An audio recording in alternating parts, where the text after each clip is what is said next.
आदरणीय पृथ्वीराज चव्हाण साहेब 60 वर्ष आपण सत्तेमध्ये आहात, आपले वडील सत्तेमध्ये होते, मातोश्री सत्तेमध्ये होत्या, आपण मुख्यमंत्री होता, राज्याची तिजोरीच आपल्या हातामध्ये होती, 10 वर्ष आपण आमदार आहे आणि आज आपण काय म्हणताय मी IT करतो साहेब, आपण ऐन तालुक्यामध्ये गाझियाबादला IT कंपनी काढली, त्यावेळेस का नाही मलकापूरला काढली कंपनी, काही पोराच्या हाताला काम लागलं असतं, तुम्ही काय केलं 14 वर्षामध्ये एका पोराच्या हाताला काम तुम्ही लावलं का हा प्रश्न आम्ही तुम्हाला करतो, त्याचं उत्तर दिलं नाही तुम्ही.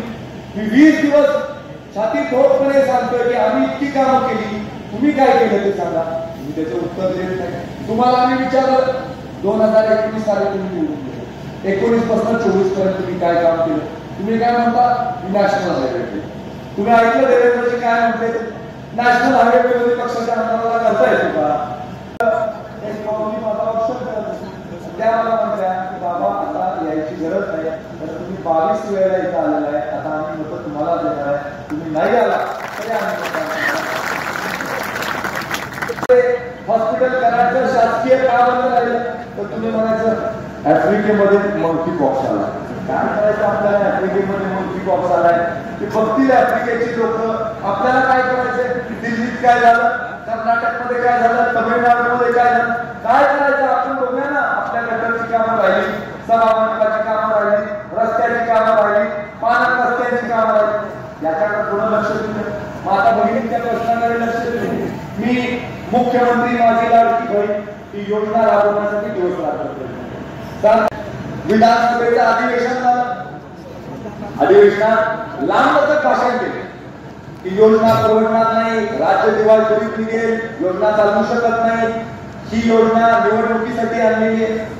सरकारने त्यांना खोटं ठरवलं, 5 महिने योजना रेग्युलर चालवली, पुढचे हप्ते सुद्धा आधी देऊन टाकले आणि त्यानंतर पत्रकारांनी विचारलं साहेब योजना खूप जोरात चालली आहे, तुमचं मत काय?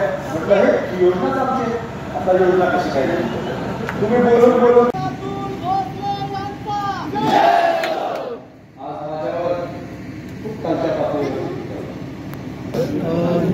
काली गावात उपस्थित राहिलो. महाराष्ट्र राज्य माथाडी ट्रान्सपोर्ट सुरक्षा रक्षक आणि जनरल कामगार संघ यांच्यातर्फे आम्ही संजय बापू निगम यांच्या अध्यक्षतेखाली आम्ही इथं अतुल बाबांच्या पाठिंब्यासाठी इथं आलेलो आहे. तरी आमच्या सर्व माथाडी कामगारांचा अतुल बाबा यांना जाहीर पाठिंबा दर्शवत आहोत.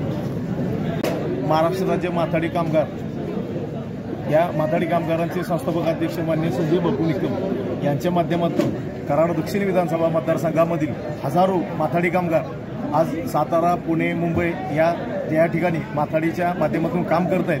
ते हजारो माथाडी कामगार संजय बापू निकम यांच्या मार्गदर्शनाखाली कराड दक्षिणचे उमेदवार माननीय अतुलबाबा भोसले यांना जाहीर पाठिंबा व्यक्त करण्यासाठी या ठिकाणी आलेले आहेत. आणि हा पाठिंबा व्यक्त करण्यापाठीमागचा हेतू एवढाच होता की केंद्रामध्ये जे NDAचं सरकार आहे, आज राज्यामध्ये सुद्धा महायुतीची लाट आहे आणि या महायुतीच्या लाटेमध्ये येणारं सरकार हे महायुतीचं असेल, यामुळे आमच्या माथाडी कामगारांचे जे काही प्रश्न आहेत ते या सरकारच्या माध्यमातून सुटावेत. त्यांच्या आरोग्याचे, त्यांचे शिक्षणाचे हे जे काही प्रश्न आहेत ते सुटण्यासाठी एक आश्वासक चेहरा आणि एक ठोस काम करणारे म्हणून आम्ही या कराड दक्षिणमधले सर्व माथाडी कामगार यांच्या पाठीशी, अतुलबाबांच्या पाठीशी ठामपणानं उभे राहतोय आणि आम्ही त्यांचा माथाडी कामगार पूर्ण ताकदीनं त्यांच्या पाठीशी उभं राहून त्यांना विजयाचा गुलाल त्यांच्याकडे खेचून आणण्याचा आम्ही खारीचा वाटा त्यामध्ये उचलणार आहोत.